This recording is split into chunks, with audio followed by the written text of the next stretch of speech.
Hi, I'm Evan Marshall, pitcher for the Chicago White Sox. Congratulations to the youth graduates from Mercy Home. Your hard work and perseverance over an extremely challenging year is an inspiration. The White Sox wish all of you the very best in your next steps. Thanks to the supporters of Mercy Home for Boys and Girls for ensuring youth have a safe home and opportunity for success.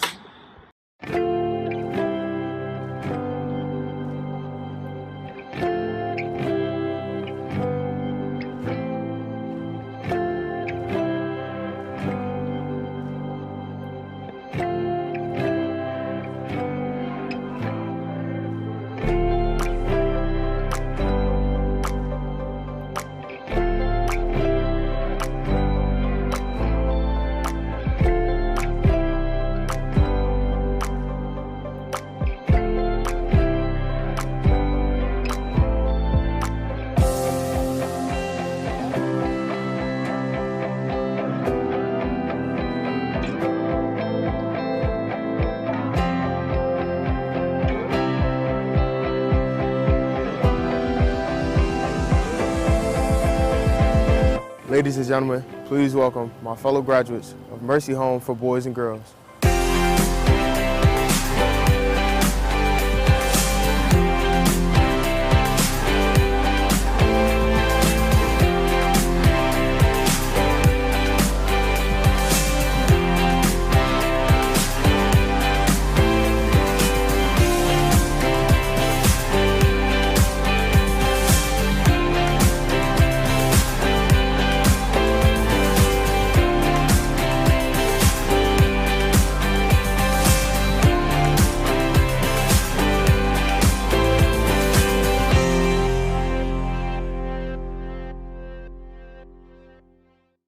Good afternoon, everyone. I'm Jim Williams of CBS 2 Chicago, and for 31 years, a proud member of the Mercy Home for Boys and Girls Board of Regents.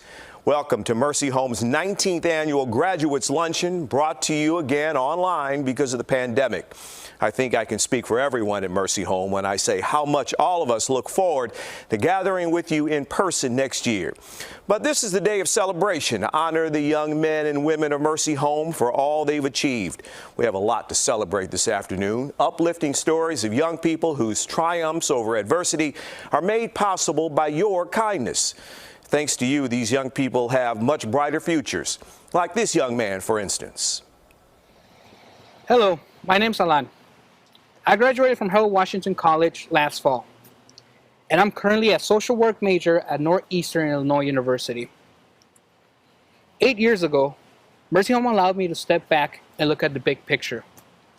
If it wasn't for them, honestly, I don't know where I'll be today.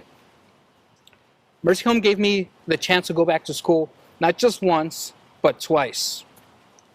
Now, I have 2 culinary certifications and 2 associate degrees under my belt.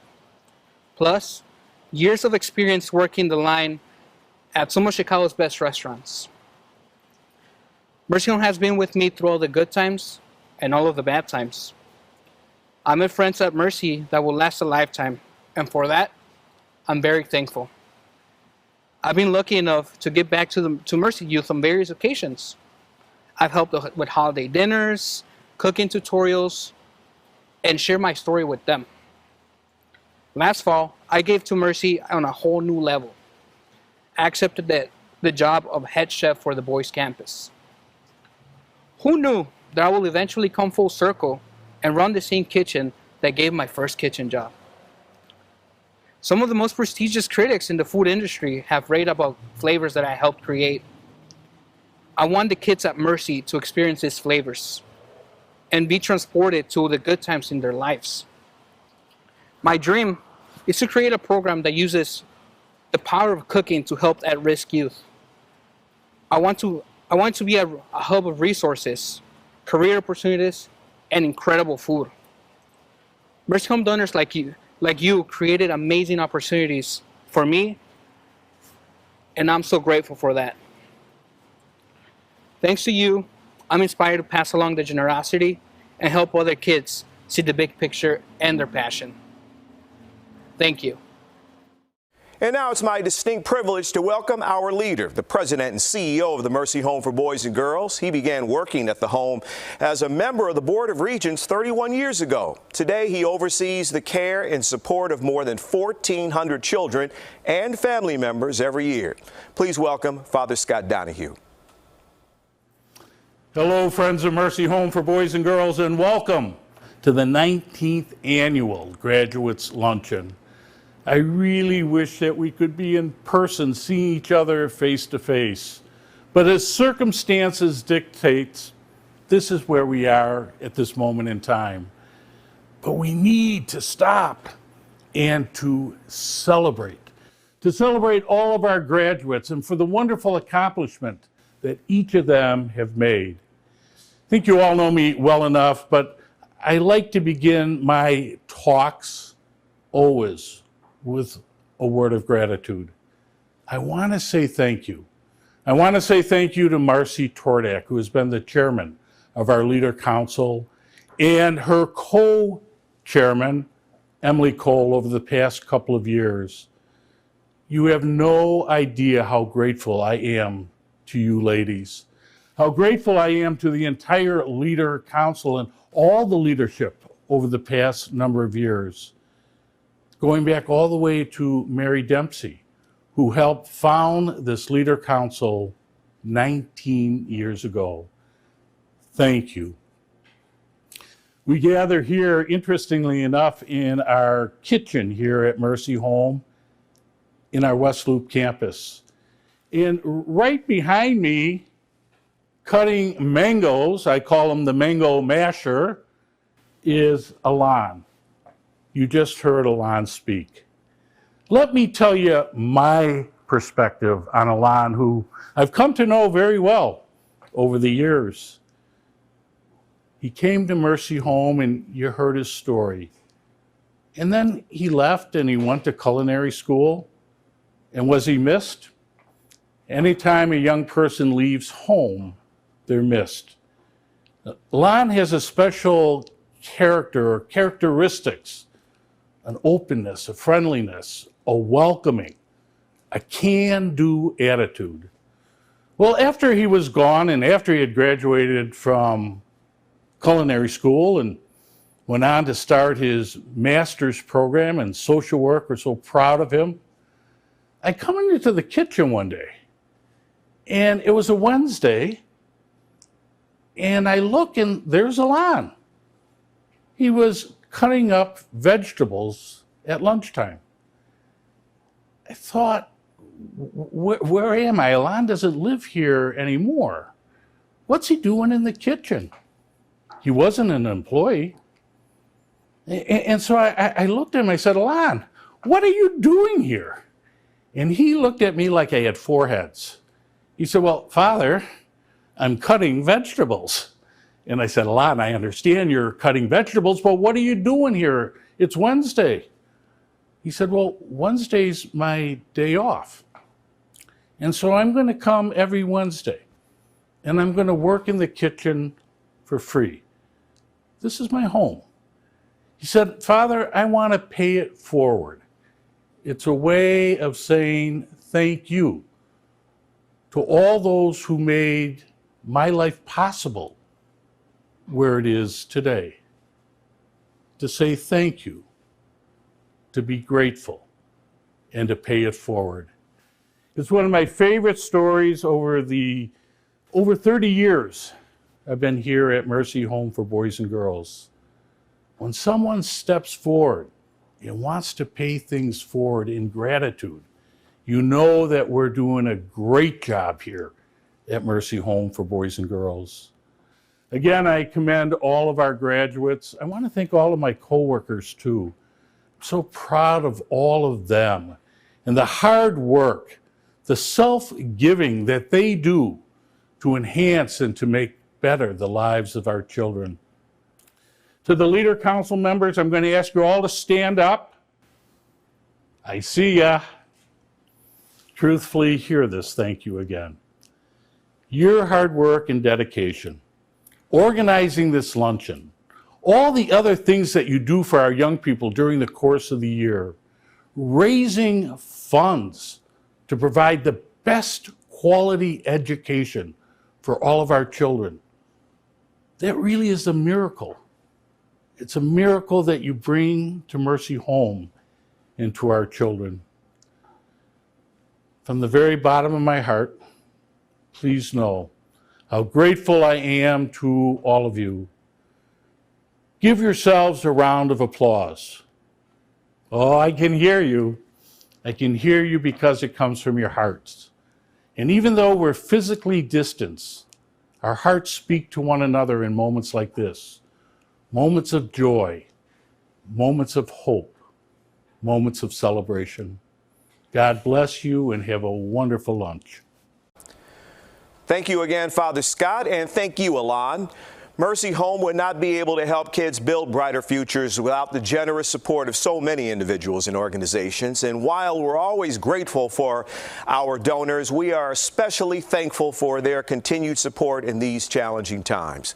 We hope that those of you watching will consider making a gift during this event. At any time, you can simply click below to make a donation.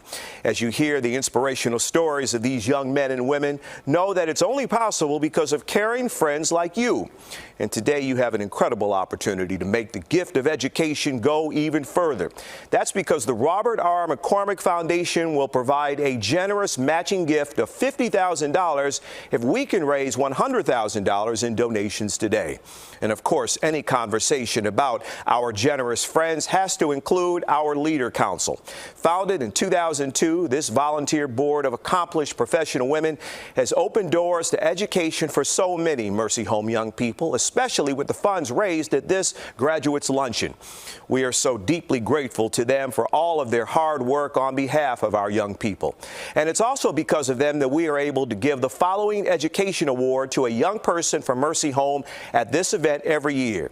The award honors the founder of the Leader Council, Mary Dempsey, and it celebrates a deserving young person who exhibits leadership, academic achievement, and perseverance. This year, our winner is Nadine. At Harold Washington College, Nadine was accepted to the school's Phi Beta Kappa Honors Society, and this fall she will transfer to DePaul University. Congratulations, Nadine. We'd also like to take a moment to acknowledge the other sponsors who make this event possible. Our media sponsors,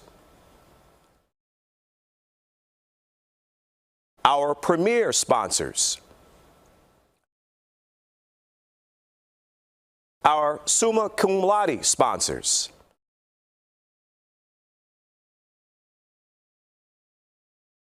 our magna cum laude sponsors,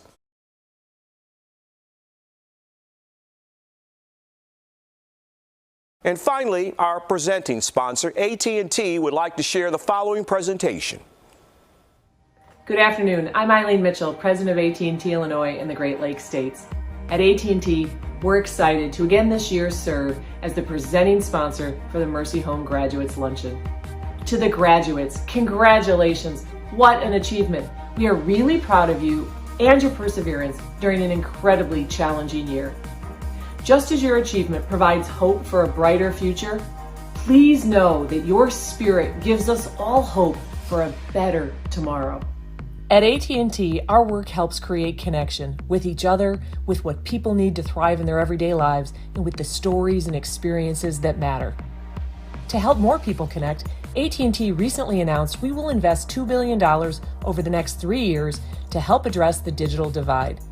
This renewed commitment to the communities we serve combines AT&T's low-cost broadband service offerings with community investment, including investment here in Chicago.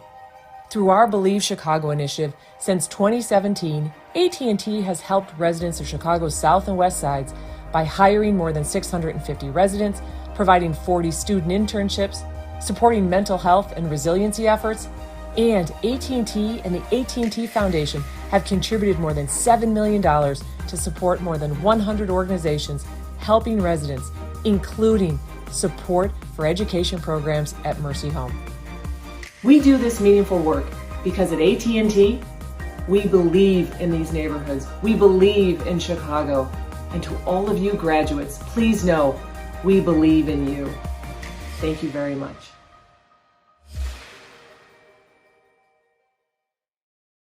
Thanks, Eileen. Eileen Mitchell, of course, is not only the president of AT&T Illinois, she's a longtime friend of Mercy Home.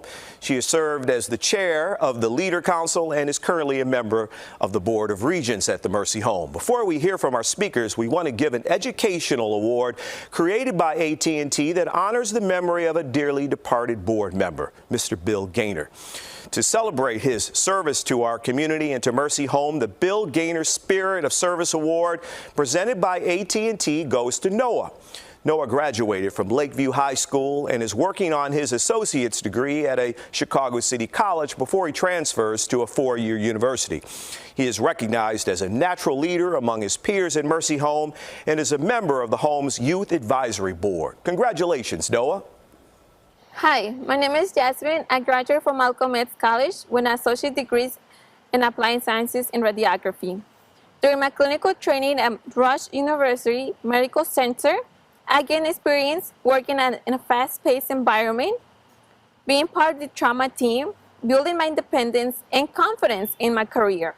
I'm currently working at Mount Sinai Hospital as an X-ray technologist. Every day I take X-rays in multiple departments throughout the hospital and improve patient care. I like working in the medical field mainly because I get the sense that I'm really helping patients even though it's indirectly. I enjoy building long-lasting relationships with other professionals, and I value the way that the medical field gives back to our communities. The education career resource team at Mercy Home helped me prepare for interviews, would write my cover letters, and perfect my resume. I cannot thank them enough. With this support, I was able to search for jobs within the competitive medical field. I'm grateful that I had a safe place to live and a roof over my head while I was in school. I never had to stress about having a job, which allowed me to focus on my studying. I was grateful for the emotional and motivational support that I had during this time. I'm currently working in my bachelor's degree in health science administration at Roosevelt University. Once I finish my 4-year degree, I plan to get my CT scan license. Thanks to the Mercy Home support and the donors like you, everything seems possible. One day, I would love to become a manager or supervisor in the radiology department. Thank you. Thank you, Yasmin. It has been an extraordinarily difficult year for all of us in the pandemic, and while there is hope on the horizon, we all owe a debt of gratitude to those on the front lines who have been working hard to save lives. Our next guest will say a bit more about these experiences and how Rush University Medical Center has helped Mercy Home keep its young people and coworkers safe. Please welcome Dr. Angelique Richard. Thank you, Jim.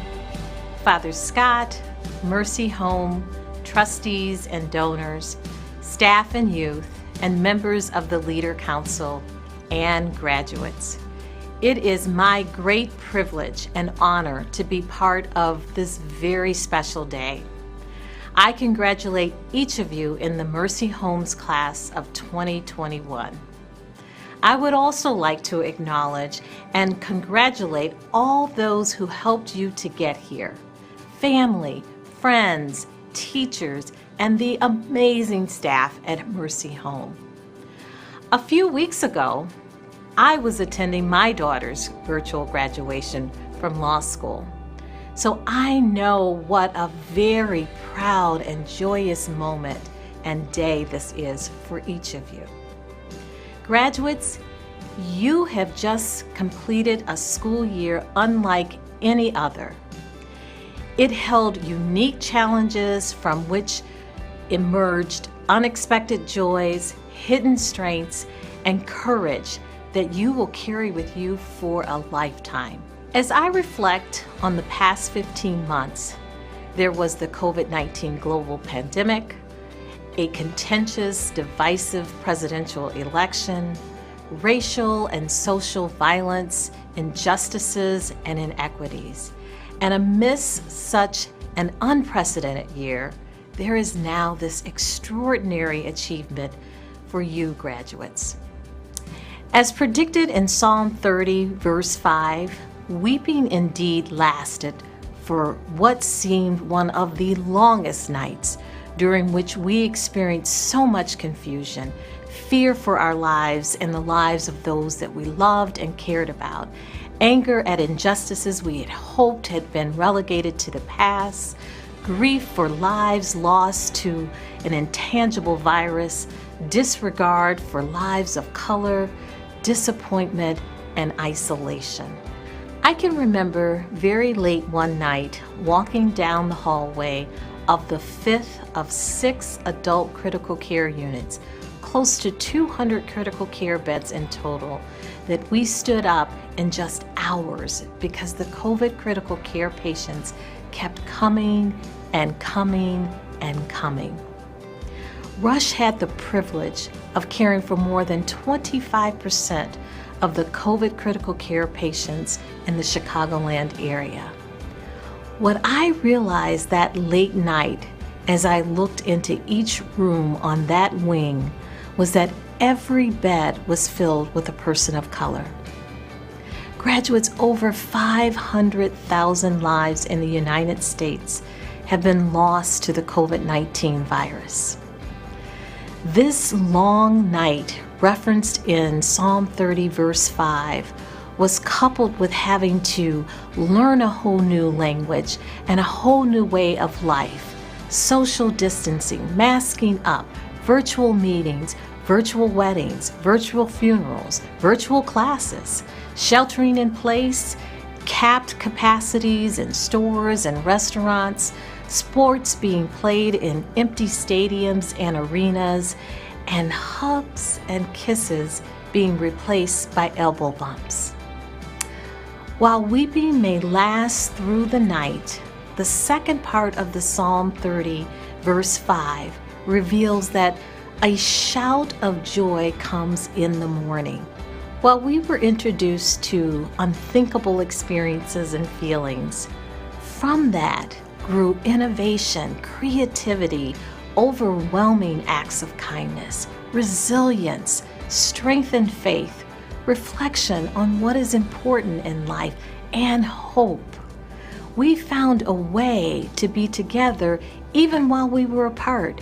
We shared and donated food and supplies to those on the front line and communities who were without.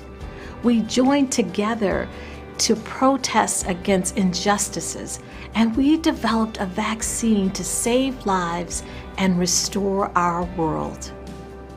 I can remember walking into Rush after working more than 90 consecutive 12 to 16-hour days, and the parking garage was filled with inspiring messages of love and hope written in chalk by our Child Life team. Before Easter Sunday, one of the trustees had delivered hundreds of lilies to distribute to patients and staff. Restaurants who were suffering financial challenges donated food for our frontline staff and communities in need. Rush administered vaccines to congregate communities. They stood up a vaccine clinic which delivered over 100,000 vaccines, and then we stood up a second vaccine clinic delivering over 6,000 vaccines to the Austin community, 90% staffed by volunteers and students, all while safely providing care for our inpatient and outpatient COVID patients, as well as patients with other care needs. The Mercy community also quickly rose to the occasion, shifting to ensure the provision of safety, care, and well-being for those both inside and outside its walls. Ladies and gentlemen, joy and hope have come this morning. Graduates, this is a great time to be you. You've done the hard work during one of the world's toughest times. How incredibly symbolic for the graduating class of 2021. The world is opening up, and it is opening up for you. So congratulations, and as my 89-year-old mother has said to me every day of my life, go with God and show the world what you're made of. Hey, my name is Tyrone, and I'm going to be graduating from Loyola this semester with a degree in philosophy. And next semester, I'll be returning to start my master's degree work in education. My purpose in life is to better myself so that I can better those around me. I grew up in a household where emotional disconnect was the norm, and that impacted a lot of the decisions that I made. But Mercy Home gave me a support system that helped me to overcome what I believe to be insurmountable odds. When I was homeless and working a full-time job, I always had a goal to graduate. But now, as one of Mercy Home's scholars, I don't have to worry about trying to pay for tuition. And that alone has helped to alleviate a tremendous amount of stress. And that also has helped me to grow and become a better human being. I have a passion for compassion. By helping as many people as I can, I truly can believe that I can help affect the world in a better place. And that's the best thing to do, is to pay forward the blessings that I have come into contact with. That's exactly why I want to be a philosophy teacher and eventually get into lifestyle coaching. Philosophy not only expands the mindset of the people that study it, but also just the way that they live their life. Deep philosophical conversations can help us to bypass surface level interactions, and then we can come to a place of compassion and understanding. I know that I can help others evolve, not only mentally, but emotionally as well, because that's exactly what Mercy Home has helped do for me. So I am truly grateful to all the staff and generous donors for helping me to become a more productive and better human being. Thank you all so much. Thank you, Tyrone, and thank you, Angelique. Our featured youth speaker today has achieved much during her college career and dreams of one day owning an educational farm where she can teach children where their food comes from. Her future is bright indeed, but her road to this day was long and filled with hardships. Please welcome Mary. Hi, it's a pleasure to be here today and share my story. Now, before I get into it, let me say that I tend to be a little tongue-in-cheek when I talk about my life. Some of this stuff kind of hurts to talk about, and for me, I'd rather laugh than cry, so bear with me here a little bit. I first started hitchhiking the summer before my senior year of high school, just outside of Austin, Texas. And whenever I say that, people always ask, like, oh, wasn't that dangerous? Or weren't you scared? And honestly, I wasn't scared at the time. It seemed better than any of my alternatives, and my definition of dangerous might be a little different than others. But there was that one time. So I'm thumbing my way home from school, and this guy picks me up. Kind of sketchy, beat-up truck, dashboard filled with cigarette butts. But the guy himself seemed fine. Told me about his kids, told me his own hitchhiking stories, and we're driving along chatting when all of a sudden he goes, "You know what? You seem like a really great young lady.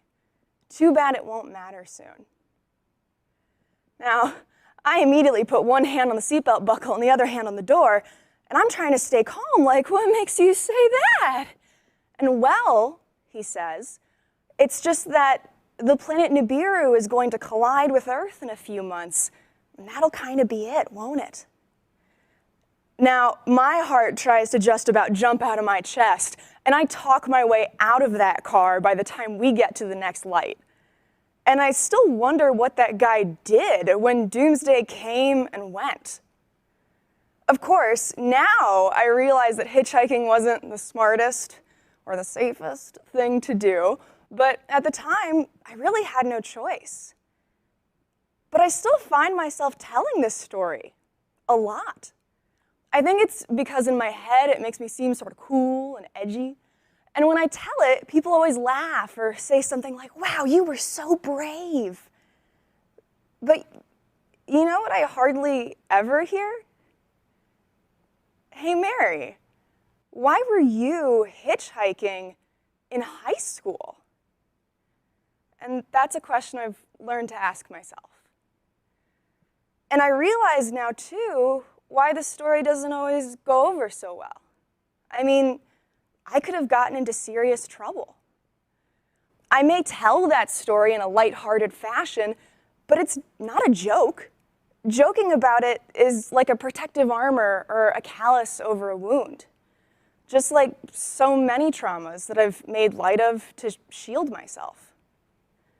My home life had always been kind of rough. It was me, my dad, 2 sisters, and my stepmom. It all started with her. She was vicious and cruel and completely unable to see her own mental illness or any of the trauma she was inflicting. I didn't know I was fat or ugly or not her real daughter until she was so kind as to tell me all of those things over and over again. She was physically violent until I got taller than her. And then one day in high school, she found a new way to punish me. She kicked me out of her car, yelled, "See you at home," and sped off. I was 17, 8 miles from home, 104-degree heat with no water, and I just started walking. What else could I do? Eventually, a bus driver pulled over, didn't ask any questions, just let me on for free and took me to the end of his route. And he even gave me a can of sweet tea, which thank God for Texas hospitality. Every time my parents kicked me out or left me stranded, strangers were there to help. And honestly, I got more help from strangers than from my family, friends, or teachers. And it's not like I wasn't talking about what was happening at home. Everybody heard every story. There were just so many, and they were all just as hard to believe. So everybody just assumed that was it. They were just stories. Looking back, all I really needed was for someone to believe me. And maybe they didn't, because there wasn't anything to suggest that I came from a household of abuse or neglect. My parents were academics, and we lived in a quiet, middle-class neighborhood. I kept up with a full schedule of AP classes. I was active in clubs, and as far as everyone was concerned, I was just regular old Mary. Bright, happy, ditzy Mary with the zany stories and the quick laugh. Nobody thought any different when I told them over and over again that something was wrong. Maybe it was my delivery. Maybe they weren't hearing me. Maybe they just weren't ready to listen. No one believed, and I had to tell, so I kept building my wall, brick by brick, anecdote by anecdote. And the whole time, my stepmom was just becoming more and more unstable. I had to take on more chores around the house, and it just got filthier and filthier. Nobody else cleaned or even picked up after themselves. Every summer, I scrubbed fly poop off the baseboards and swept up the larvae. You'd open the trash and just see writhing maggots.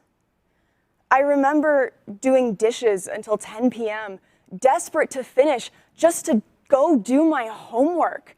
And my stepmom came down like a Disney villain, ran a finger along a dish, and said, "Not good enough," before throwing it back into the sink. My dad actually put a doorbell in the kitchen with the ringer in my room so he could call me down to clean with a push of a button. Think about that. Like he's calling the help. How degrading is that? I once slept in the yard overnight because my stepmom locked me out of the house over a disagreement about the plural of octopus.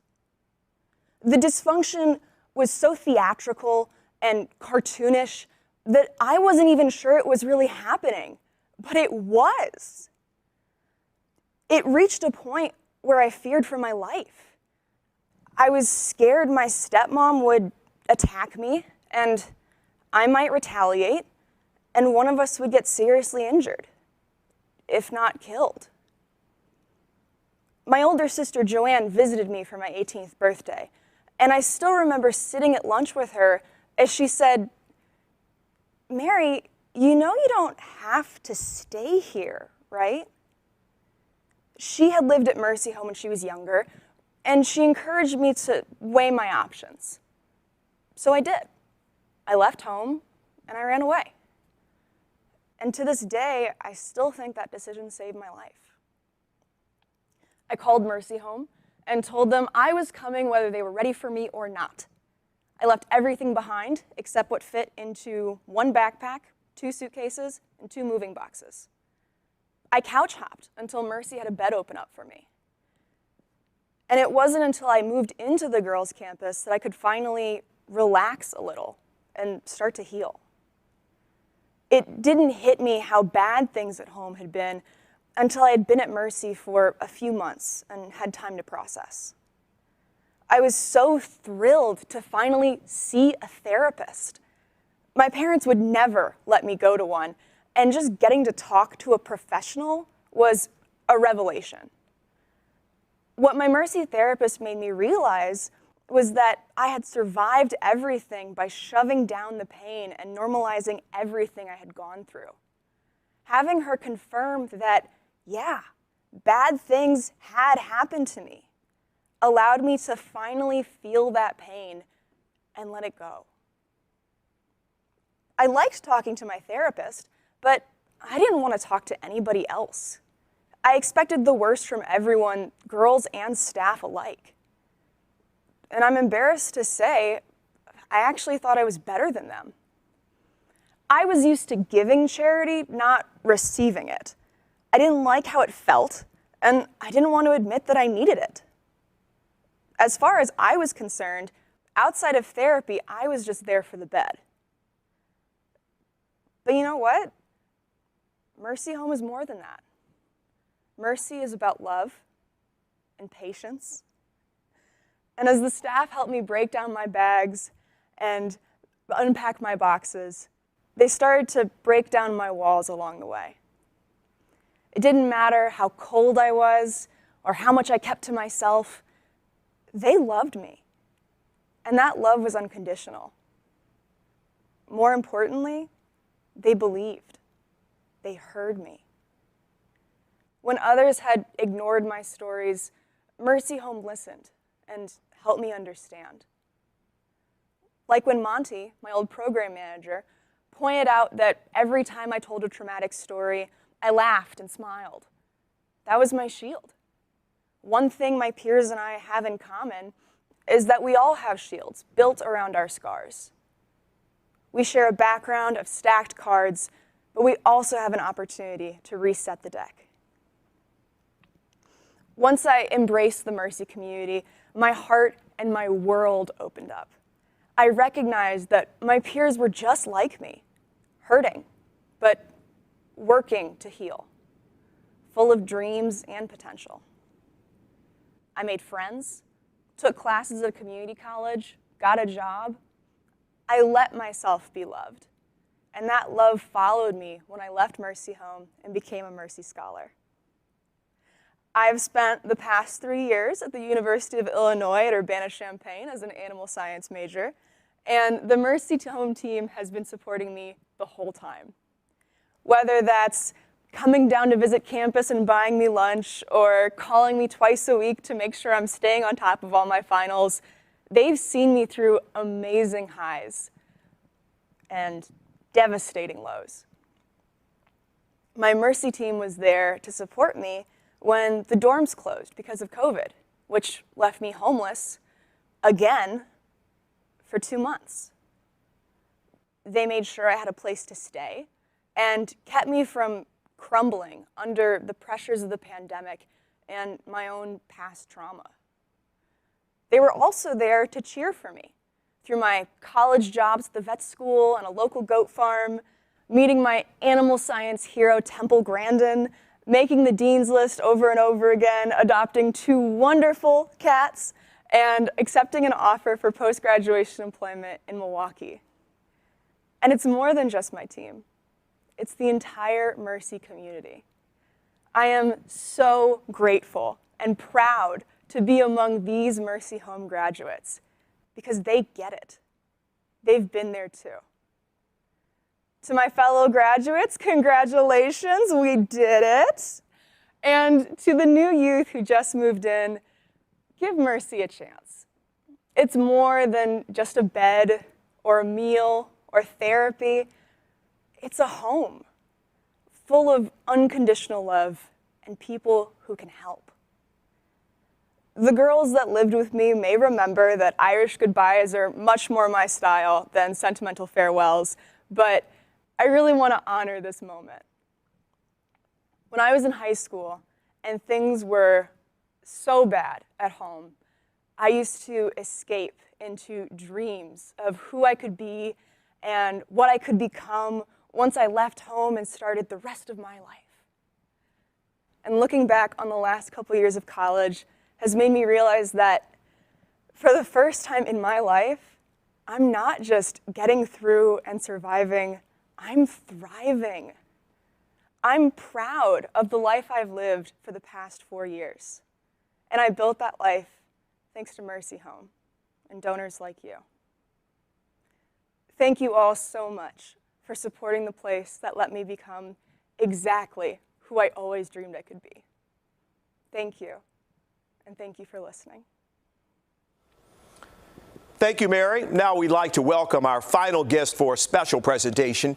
She is an outstanding journalist with this event's television partner, WGN Channel 9 News. Ladies and gentlemen, please welcome Michael McTeer.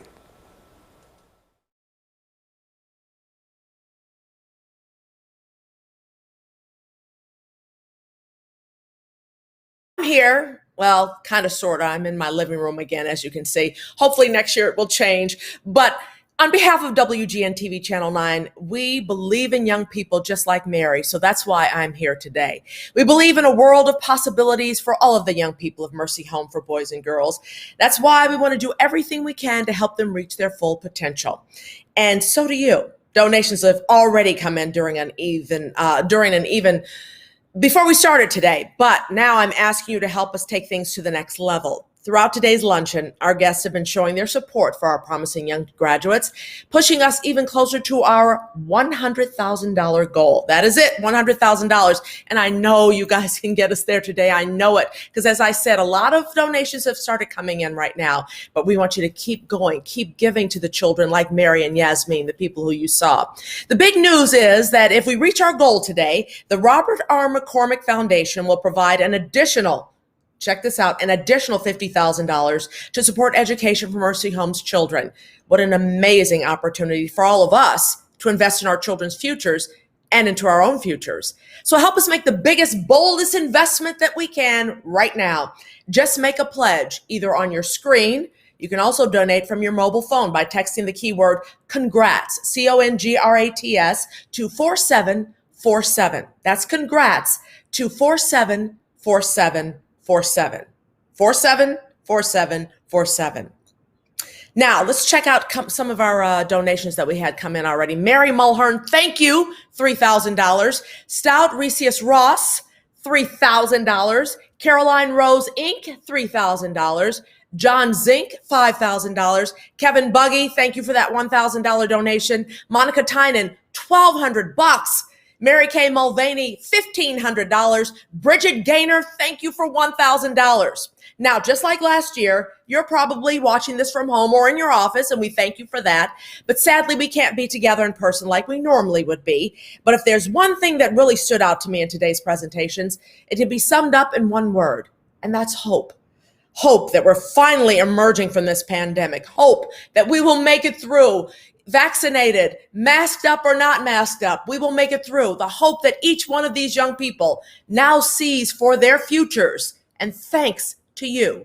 And the hope that next year we'll be together again, and I won't be in my living room. In case you hear the dogs barking, you'll know I really am in my living room. We're raising our hands in the air, pledging our support for this wonderful organization.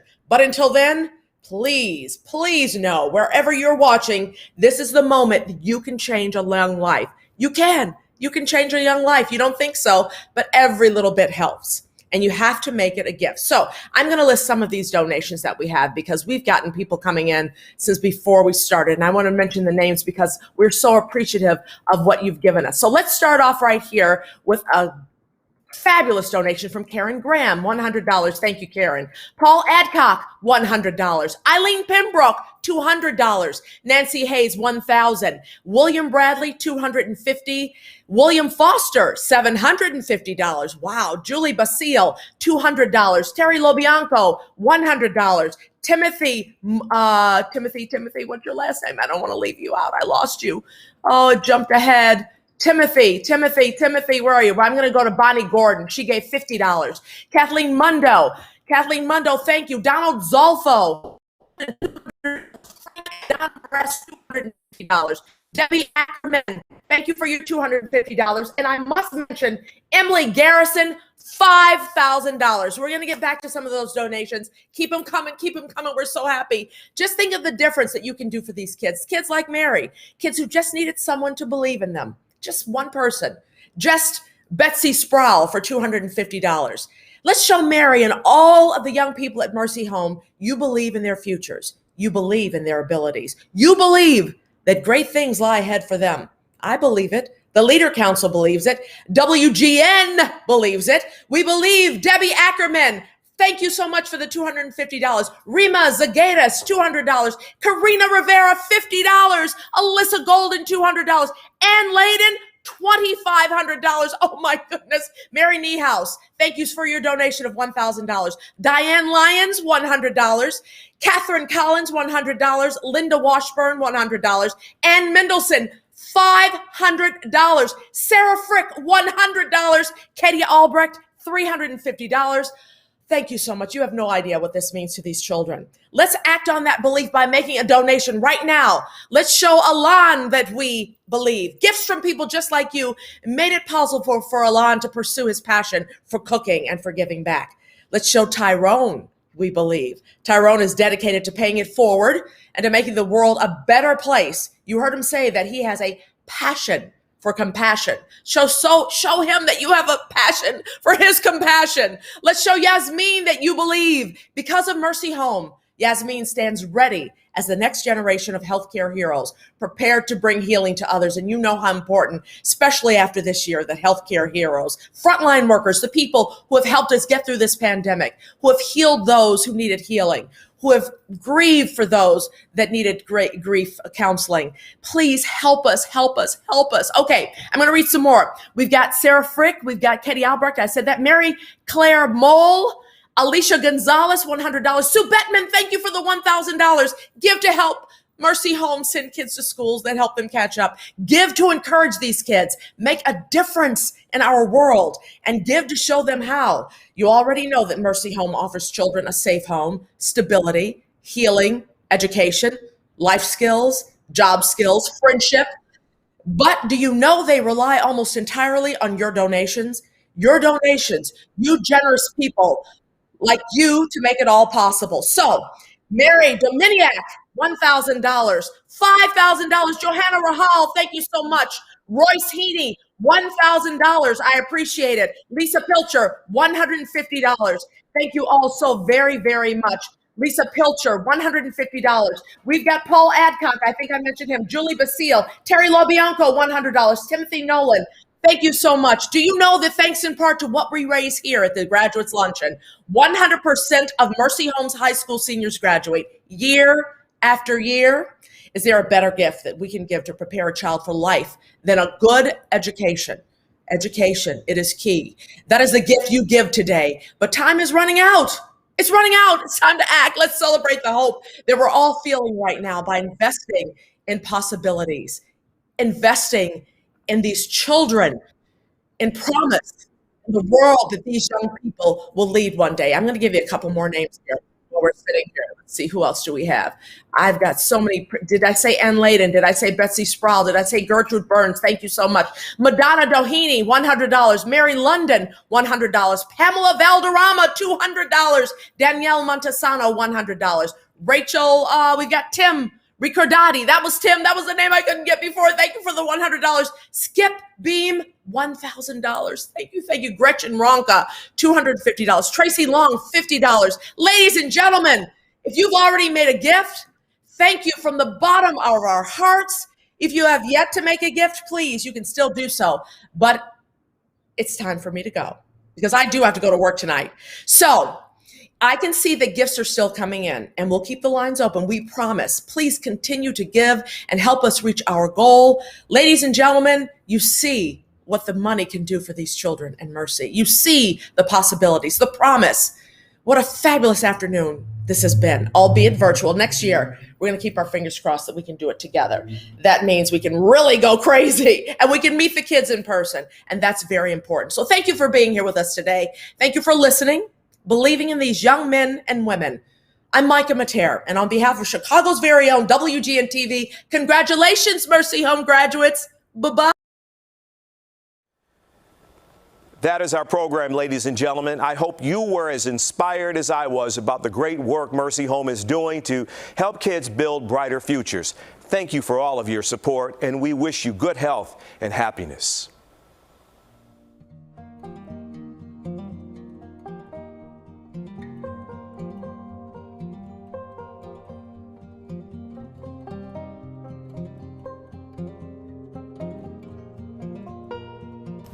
When I first came to Mercy Home, my attitude about school was like very nonchalant. I didn't want to do anything like outside of football. I was only going to school for football.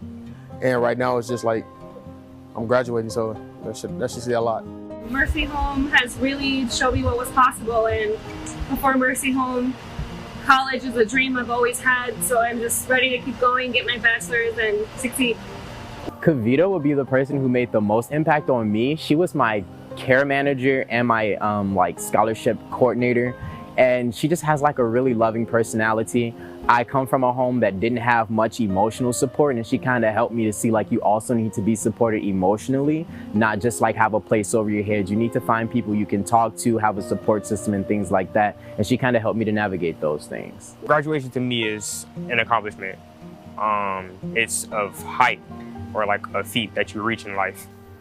Graduation means more opportunities to grow, more doors to open, and just more growth.